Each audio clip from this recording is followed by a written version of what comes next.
Hello friends, good morning. Welcome to our first introductory lecture or demo lecture of GATE 2026. And today we are going to discuss about the syllabus, what we have to study in the GATE 2026. तो हम लोग इसको start करते हैं basic mining के definition से। Mining का definition कहता है, जो बुक्स में लिखा हुआ है, mining is a profitable extraction of minerals from the earth crust. क्या है? प्रॉफिटेबल extraction of minerals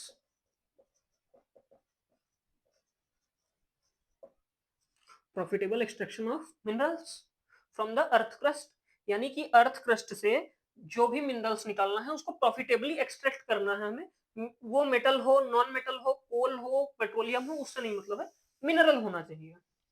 ठीक है, अब ये तो हो गया बेसिक डेफिनेशन ऑफ माइनिंग। इसके बाद आता है stages of mining. Stages of mining वो क्या होता है? पहला स्टेज होता है आपका प्रोस्पेक्टिंग, दूसरा स्टेज होता है आपका एक्सप्लोरेशन, तीसरा स्टेज होता है आपका डेवलपमेंट, चौथा स्टेज होता है आपका एक्सप्लॉइटेशन, चौथा स्टेज होता है आपका एक्सप्लॉइटेशन,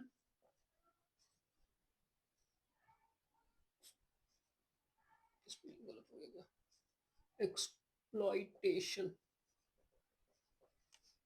पांचवा स्टेज होता है आपका रिक्लेमिनेशन।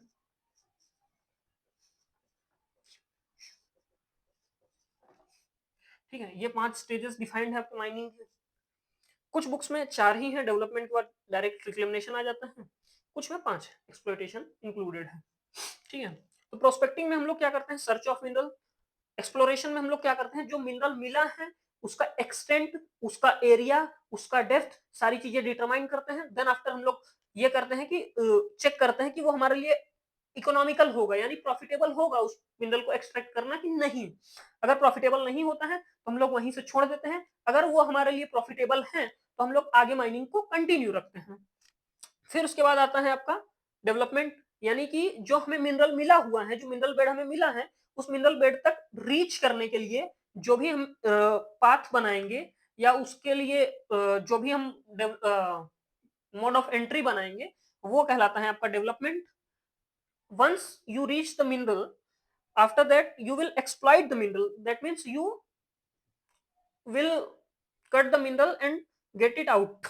मतलब आप मिनरल को बाहर लाएंगे, उसको आप कटिंग करेंगे, उसको बाहर लाएंगे, तो ये कहलाता है आपका एक्सप्लॉइटेशन। और आफ्टर दैट जब आप उस मिनरल को पूरी तरीके से एक्सप्लॉइट कर लेंगे, मिनरल बेड को, तो वहां पे एक वाइड क्रिएट हो जाएगा। उस वाइड को फिल करने के लिए जो प्रोसेस होता है वो कहलाता है रिक्लेमिनेशन। तो ये है 5 स्टेजेस ऑफ माइनिंग। इन्हीं स्टेजेस को ध्यान में रखते हुए हम लोग अपने सिलेबस की ओर बढ़ते हैं। इन्हीं को ध्यान में रखते हुए हम लोग रिलेट करेंगे कि सिलेबस में जो सब्जेक्ट्स दिए हुए हैं उनका इंपॉर्टेंस कहाँ पे आता है। ठीक है, तो इनको आप नोट कर लीजिए, तो फिर अपन आगे बढ़ते हैं।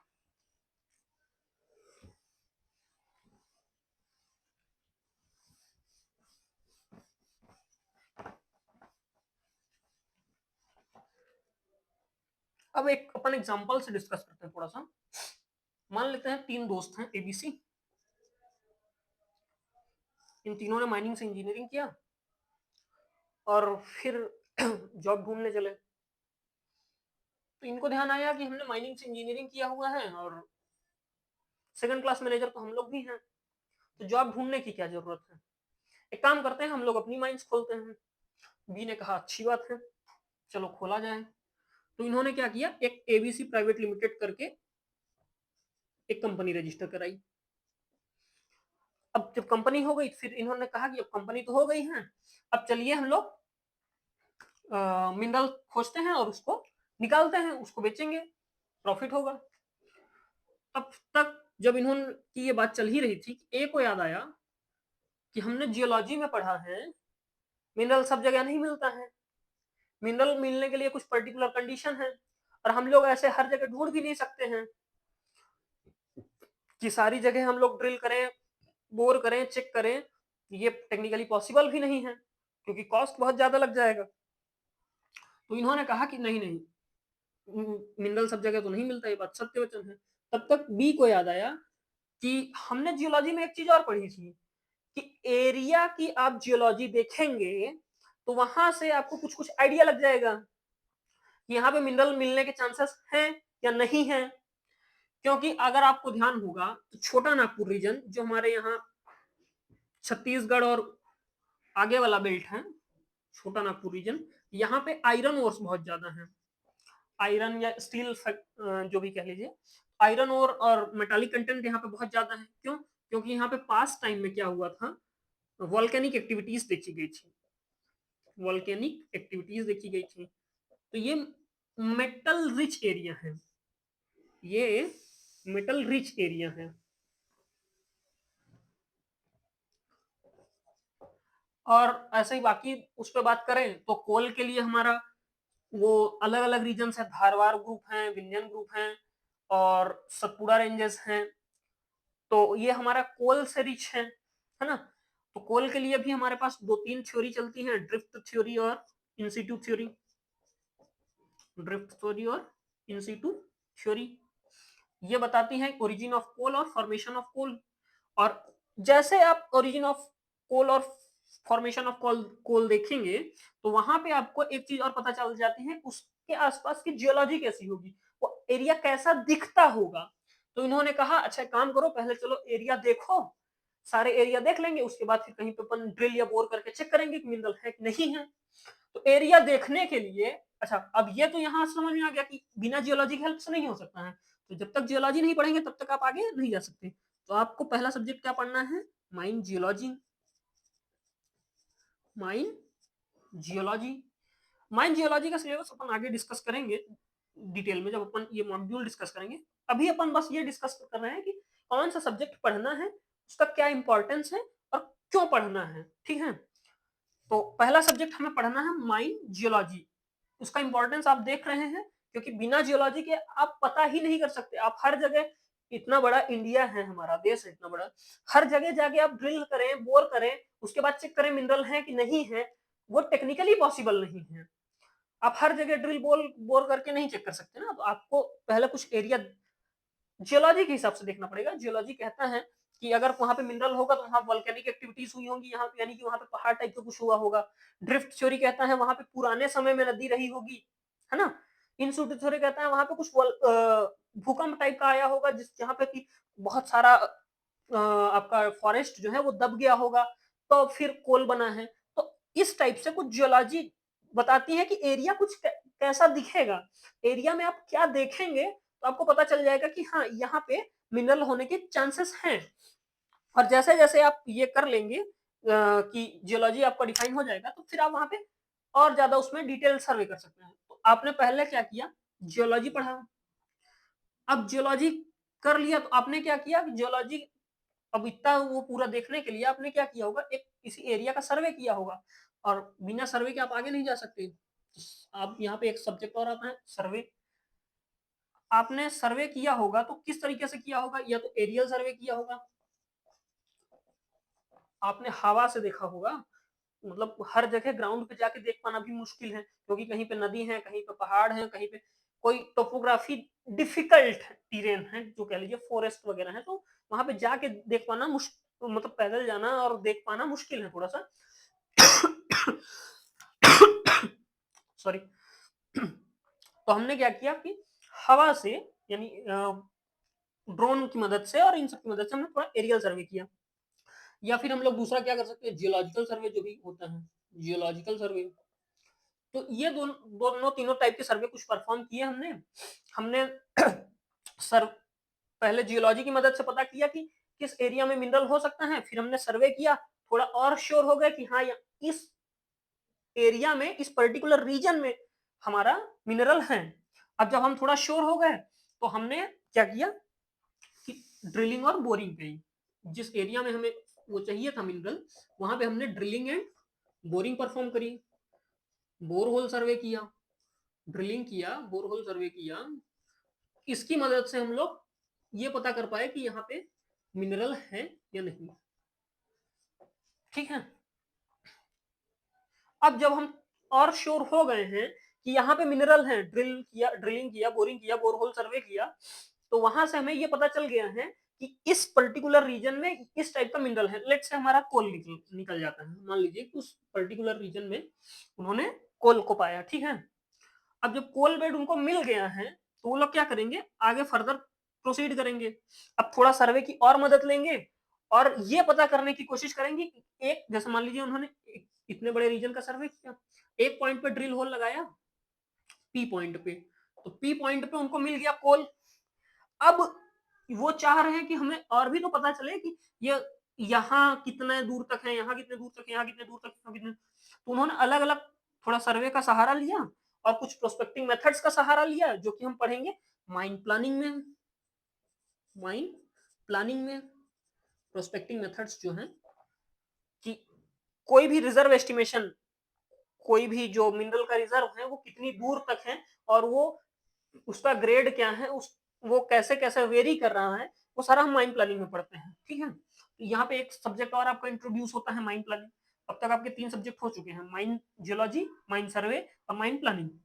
अब इन्होंने थोड़ा सर्वे का और इसका माइन प्लानिंग का सहारा लिया, रिजर्व एस्टिमेशन टेक्निक्स का सहारा लिया और पता कर लिया कि इस मान लीजिए MnO रीजन में आपका पूरे में कोल है, इस पी पॉइंट पे सबसे ज्यादा है, बाकी जगह पे थोड़ा कम कम है, लिटिल लिटिल वेरिएशन होता जा रहा है। ठीक है, तो ये हो गए आपके 3 सब्जेक्ट और अब उनको पता चल गया है कि यहाँ पे कोल है। ठीक, अब ये डिसाइड करते हैं कि कोल तो है, अब इसको एक्सकवेट भी करना है हमें, तो उसके लिए हम लोग चलते हैं next step.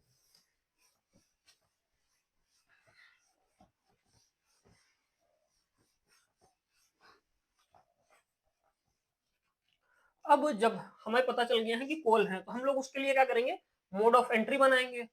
Mode of entry जो है किसी भी उसको रीच करने का मिनरल को, अगर वो, अच्छा उसके मोड ऑफ एंट्री बनाने के पहले एक चीज और चेक करेंगे अपन, उसका स्ट्रिपिंग रेशियो क्या है।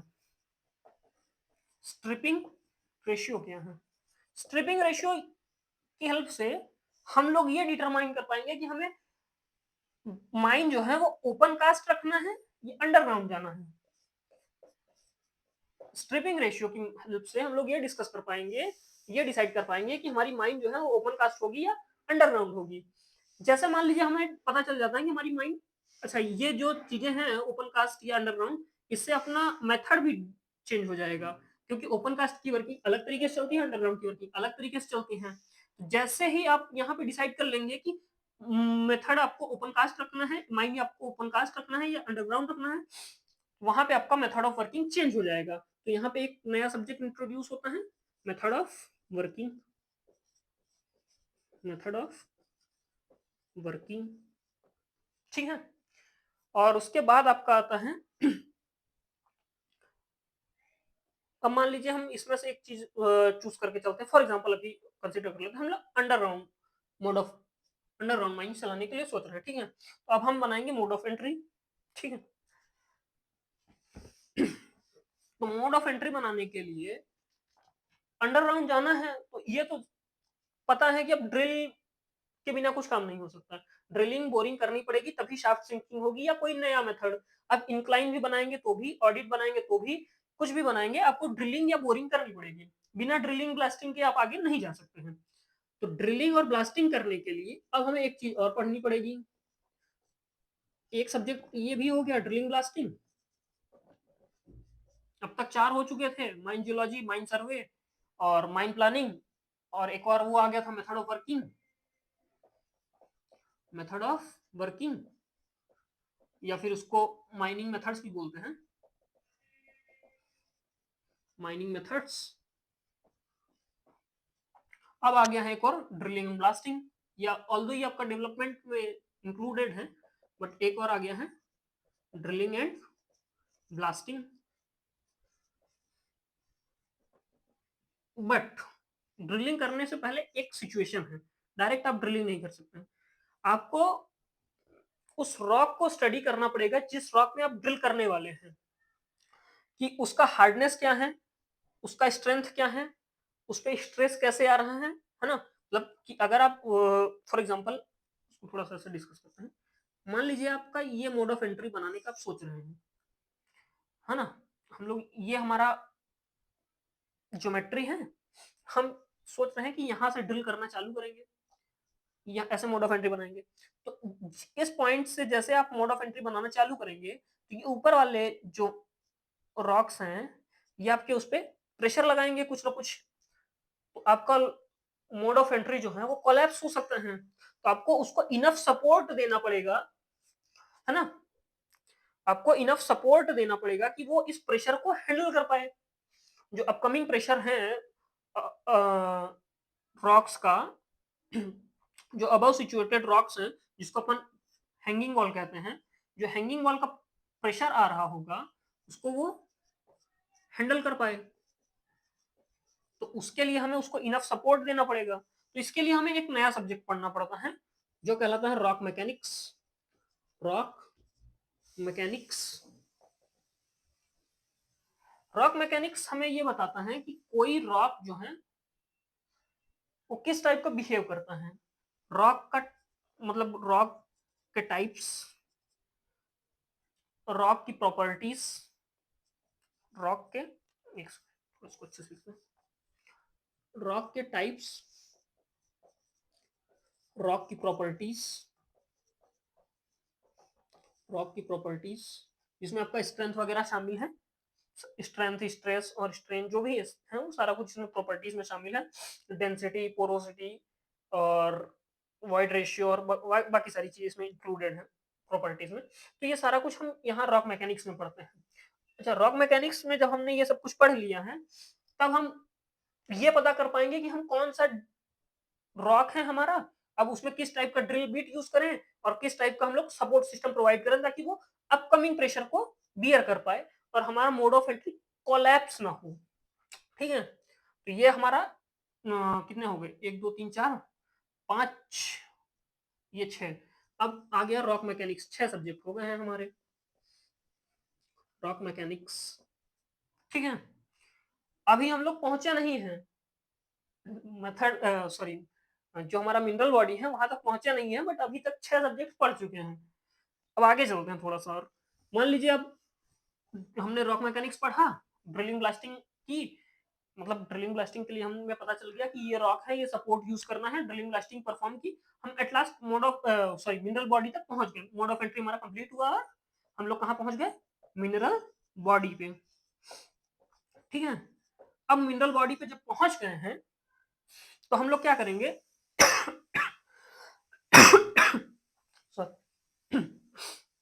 हम मिनरल बॉडी को एक्सप्लॉइट करना चालू करेंगे। यानी कि मान लीजिए जैसे अंडरग्राउंड में हमने पढ़ा होगा आप लोगों ने इंजीनियरिंग में कि बोर्ड एंड पिलर चलता है इन जनरल, या लॉन्ग वॉल मेथड चलता है, कोई भी मान लीजिए मेथड चला रहे हैं, तो अब मैं उसमें सारा काम मैनुअल तो होगा नहीं, आदमी खुद से जाके इतनी सारी चीजें बाहर तो लाएगा नहीं। मिनरल को, जो भी हमारा कोल है या मेटल है, मान लीजिए कोई मिनरल बॉडी है, ठीक है, इसको पूरा मैनुअल वर्क तो होगा नहीं ना, इसके लिए हमें मशीनरी चाहिए होगी। तो मैनुअल वर्क करेंगे तो हम बहुत पीछे रह जाएंगे, तो हमें मशीनरी चाहिए होगी। और जैसे ही मशीनरी आई, एक नया सब्जेक्ट आ गया, माइन मशीनरी। माइन मशीनरी एक नया सब्जेक्ट आ गया। ठीक है, इसके बाद जैसे माइन मशीनरी आई, हमने मशीनरी लगाया, वर्क किया, मिनरल को लेके बाहर गए।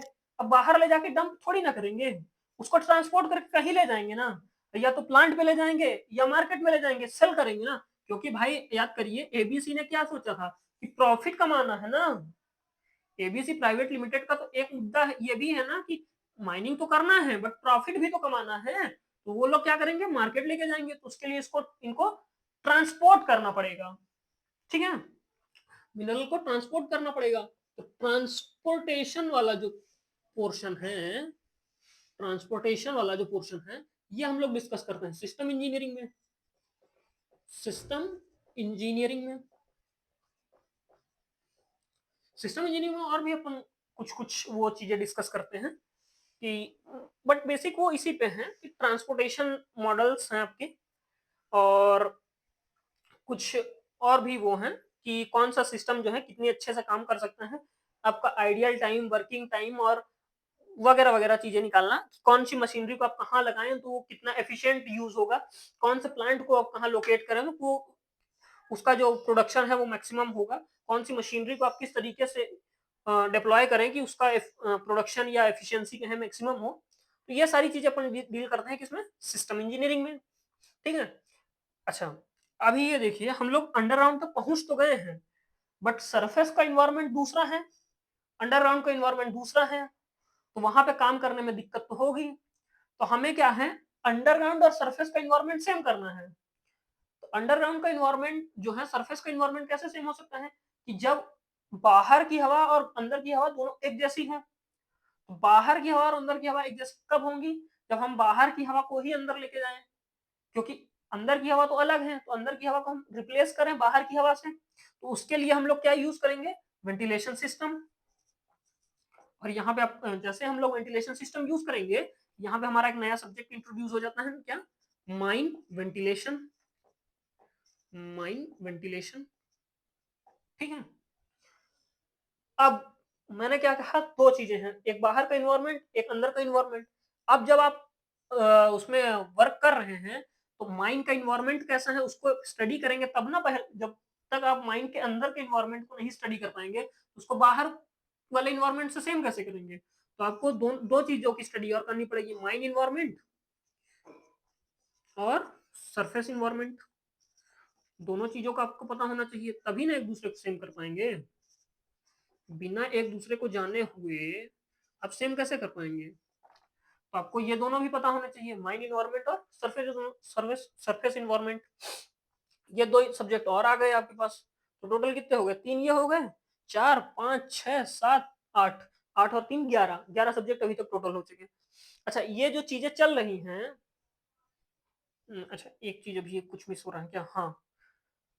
अब मान लीजिए कि इतना सारा कुछ हो रहा है, बट हमने एक दो चीजों के बारे में सुना है, कोल जो है वो मीथेन गैस बहुत ज्यादा प्रोड्यूस करता है। मीथेन, कोल और कोल यही होता है CH4, और इसी का गैसियस फॉर्म होता है मीथेन, है ना। मतलब कोल जो है वो कार्बन से ही बनता है और मीथेन भी CH4 यही है, लगभग ऑलमोस्ट सेम ही है दोनों चीजें। तो मीथेन गैस जो है वो भी प्रोड्यूस हो जाती है, और ये जो होती है हार्मफुल गैस होती है, हमें नुकसान करती हैं। ठीक है। अंडरग्राउंड में मशीनरी चल रही है, ये वाली माइन मशीनरी, तो ये भी हमें नुकसान करती है, क्योंकि भाई ये भी पोल्यूशन कर रही है। इसका इम्पैक्ट माइन के इन्वायरमेंट पे भी है, सरफेस के इन्वायरमेंट पे भी है, और ह्यूमंस पे भी है, जो वर्किंग कर रहे हैं, जो लेबर्स या फिर जो मैनेजर्स या जो भी पर्सन वहां पे एम्प्लॉयड हैं, जो वर्किंग कर रहे हैं, उनके ऊपर मशीनरी का इफेक्ट है, माइन इन्वायरमेंट का इफेक्ट है, और ये जो अगर CH4 या CO2 या कोई भी गैस वैस आ गई, इनंडेशन हो गया, तो उसका भी इफेक्ट है। तो एक नया सब्जेक्ट और इंट्रोड्यूस हो गया है, माइन हैजार्ड्स। माइन में जो हैजार्ड्स आएंगे, जो परेशानियां हैं माइन की, उनको अपन कहते हैं हैजार्ड्स। एक नया सब्जेक्ट और आ गया, क्या, माइन हैजार्ड्स। आफ्टर दैट अब एक नई चीज और आती है, माइन हैजार्ड्स हो गया, और एक माइन प्लानिंग बचा है, और एक कब का बचा है, क्या, एक सब्जेक्ट और कोई छूट रहा है मेरे को, माइन प्लानिंग हो गया।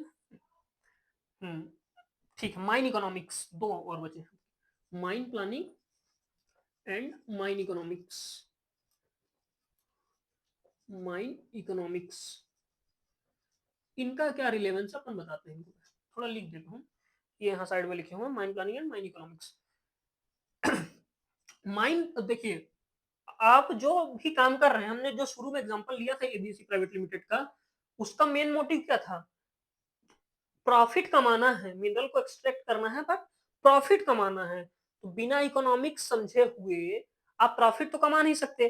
आपको ये पता होना चाहिए ना कि मैंने कितना इन्वेस्टमेंट किया है, कितना मेरा माइन का रनिंग कॉस्ट आ रहा है, कितना मैं उसको मिनरल एक्सट्रैक्ट कर रहा हूँ, उसको किस प्राइस पे बेचूंगा, तब फिर जाके मेरा प्रॉफिट होगा।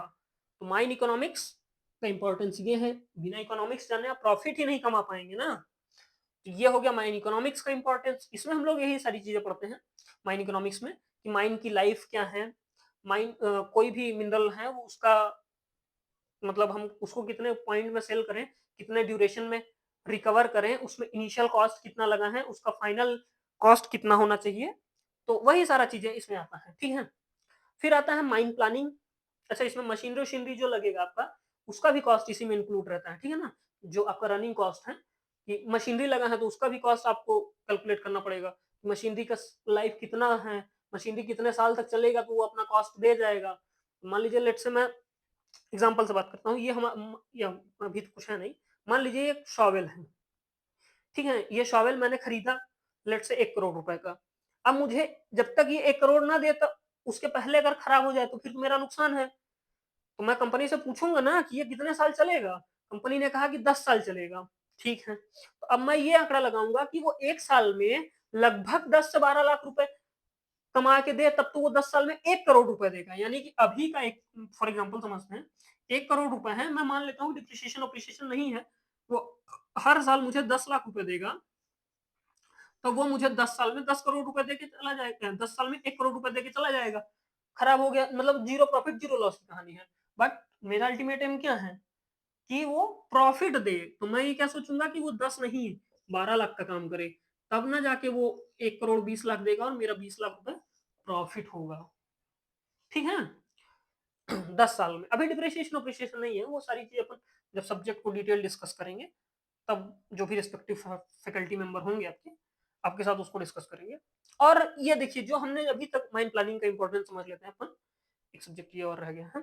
तो माइंड प्लानिंग का इंपॉर्टेंस ये है कि जो भी हमने चीजें अभी तक डिस्कस करी हैं, वो प्लान्ड फॉर्मेट में होनी चाहिए। अगर आपके पास चीजें प्लान्ड फॉर्मेट में नहीं होंगी ना, तब आप दिक्कत में आ जाएंगे। और मतलब आपको मान लीजिए आपको पता नहीं है कि कैसे करना है, अब बिना फॉर एग्जांपल अपन जो थोड़ा बहुत किया है, थोड़ा स्ट्रक्चर्ड फॉर्म में था, थोड़ा प्लान फॉर्म में था। अभी मान लीजिए एट रैंडम उस पे स्टार्ट करते हैं। एबीसी ना कंपनी कंपनी कुछ नहीं रजिस्टर की, शुरू से वो आते हैं। ठीक है, उन्होंने क्या किया, एबीसी थे, आए, कहीं पे भी ड्रिल होल मारा, चेक करने लगे कि यहाँ पे मिनरल है कि नहीं है, और एट लास्ट उन्हें मिनरल नहीं मिला। एक दो दिन एक दो दिन बाद क्या होगा, मान लो 2-4 जगह पे वो ड्रिल करेंगे, तो वहां की लोकल पब्लिक उनसे नाराज हो जाएगी, भैया तुम सब जगह ड्रिल कर करके छोड़ कर रहे हो, हमारा नुकसान कर रहे हो, जमीन खराब कर रहे हो। तो वो लोग क्या करेंगे, लोकल पब्लिक जब नाराज हो जाएगी, तो या तो उनसे झगड़ा करेंगे या उनके साथ मारपीट होगी। अब वो एट लास्ट पुलिस के हवाले कर दिए जाएंगे, तो वो लोग फंस जाएंगे। तो उन्होंने क्या किया, इसीलिए उन्होंने पूरे प्लानिंग के साथ काम किया। पहले उन्होंने कंपनी रजिस्टर कराई, फिर कंपनी ने लैंड पे सर्वे किया, फिर लैंड एक्विजिशन किया, तब फिर मोड ऑफ एंट्री बनाया, फिर मिनरल को एक्सप्लॉइट किया, तब फिर रिक्लेमेशन किया। ये प्रोसेस है माइनिंग का। ठीक है, तो ये चीजें जो प्लान्ड फॉर्मेट में होनी चाहिए। और माइन प्लानिंग में कुछ चीजें और हैं, जैसे कि प्रोस्पेक्टिंग मेथड्स और ग्रेड डिटर्मिनेशन और ऑप्टिमम ग्रेड और मिल कट ऑफ ग्रेड और ये सारी चीजें, तो ये भी हम माइन प्लानिंग में ही डिस्कस करेंगे। तो यहाँ पे आपका माइनिंग वाले जो सब्जेक्ट हैं वो ऑलमोस्ट ओवर हो गए हैं। इतने ही सब्जेक्ट हैं आपको जो माइनिंग में डिस्कस करने हैं। ठीक है, एक रॉक मैकेनिक्स हो गया, एक सब्जेक्ट यहाँ पे मैकेनिक्स भी लगता है, इंजीनियरिंग मैकेनिक्स। इंजीनियरिंग मैकेनिक्स, तो इसमें हम लोग क्या है ना, ये मतलब आप चाहें तो इन दोनों को एक जैसा ही समझ सकते हैं, बट इसमें क्या है, हम लोग फोर्स कैलकुलेशन, इंजीनियरिंग मैकेनिक्स में हम लोग फोर्स कैलकुलेशन वगैरह सीखते हैं। किसी बॉडी पे कितना फोर्स है, कोई बॉडी कैसे बिहेव करता है, मतलब वो न्यूटन्स लॉ ऑफ मोशन और ये सारा कुछ जो है रॉक मैकेनिक्स का बेसिक हम लोग इस इंजीनियरिंग मैकेनिक्स में डिस्कस करते हैं। ठीक है, अब हमारे पास इसके अलावा, माइनिंग के अलावा दो सब्जेक्ट और बचते हैं। कौन सा, एक इंजीनियरिंग मैथमेटिक्स और दूसरा है एप्टीट्यूड। ठीक है, तो मैं इसको मिटा के अब उन दोनों का इंपॉर्टेंस और आपके साथ शेयर करता हूँ, देन हम लोग इस लेक्चर को ओवर करेंगे। ठीक है, तो हमारे पास अभी क्या बचा है, एप्टीट्यूड और इंजीनियरिंग मैथमेटिक्स।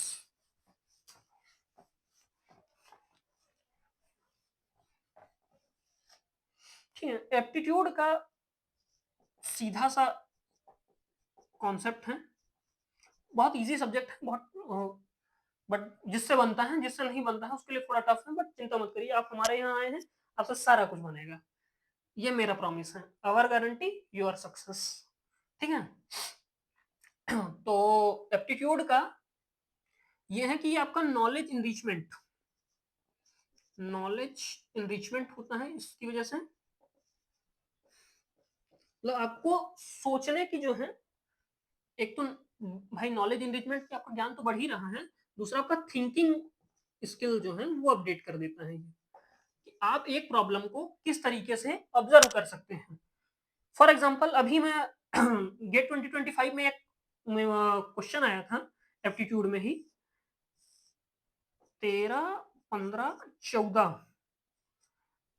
ये एक ट्रायंगल दिया हुआ था, इसमें आपको इसका हाइट निकालना था। मतलब ये बेसिकली रोड्स दिए हुए थे, मेरे को एग्जैक्ट क्वेश्चन नहीं याद है, रोड दिए हुए थे और इसका आपको ये हाइट निकालना था, कुल मिला के यही क्वेश्चन ही था। ये जो परपेंडिकुलर है ये आप कैलकुलेट कर लें। ठीक है, अब इसको करने के दो मेथड हैं जो मेरे को भी ध्यान में आ रहे हैं।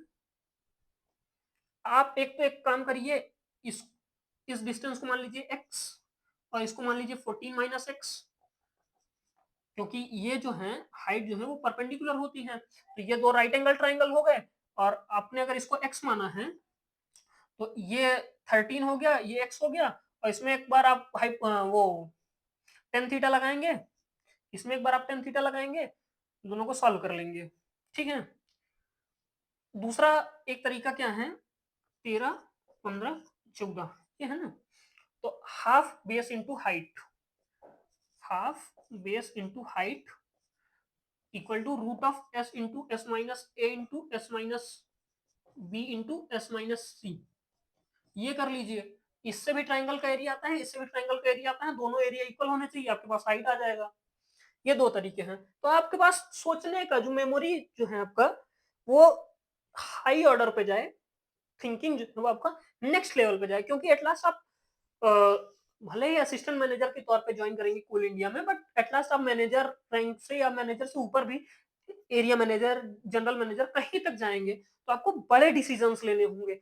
आप माइंड में आपका काम है मैनेजमेंट का, तो आप क्या करेंगे कि जो भी आपके माइंड में कुछ दिक्कत आ रही है, कोई वर्कर नहीं काम कर रहा है या फिर कोई नेचुरल कैलामिटीज हो गई है, तो आपको उस सिचुएशन में, उस प्रेशर में काम करना है, तो आपके पास थिंकिंग स्किल्स अच्छा होना चाहिए।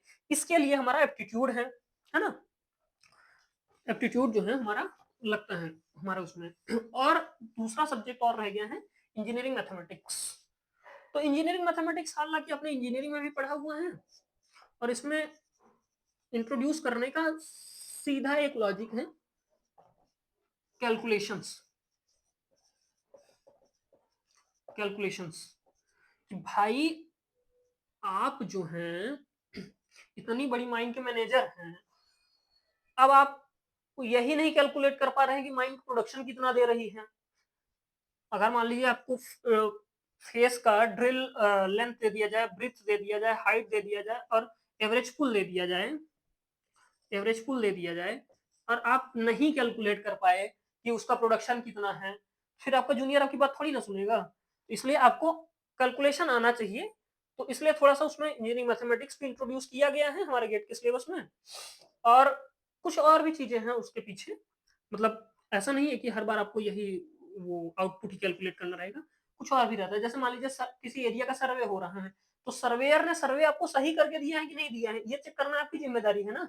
आप हाई माइंड के मैनेजर हैं, तो आपकी जिम्मेदारी है, अगर नहीं करेंगे तो आप ऊपर अथॉरिटी को जिम्मेदार आप होंगे। क्यों?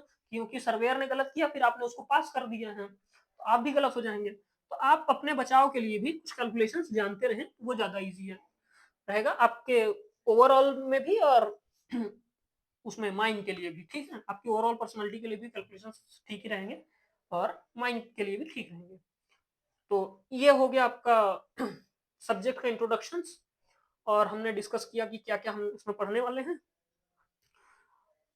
बाकी के लिए हम लोग नेक्स्ट लेक्चर में कुछ एक आध दो सब्जेक्ट्स का और डेमो देखेंगे, उसमें हम लोग नेक्स्ट वाले लेक्चर में जो है वही मतलब सब्जेक्ट के बारे में ही पढ़ेंगे, किसी पर्टिकुलर सब्जेक्ट का डिटेल्स ही देखेंगे। हो सकता है वेंटिलेशन या डेवलपमेंट जो भी होगा आपको इंट्रोड्यूस मतलब इन्फॉर्म किया जाएगा उसके बारे में। Thank you very much.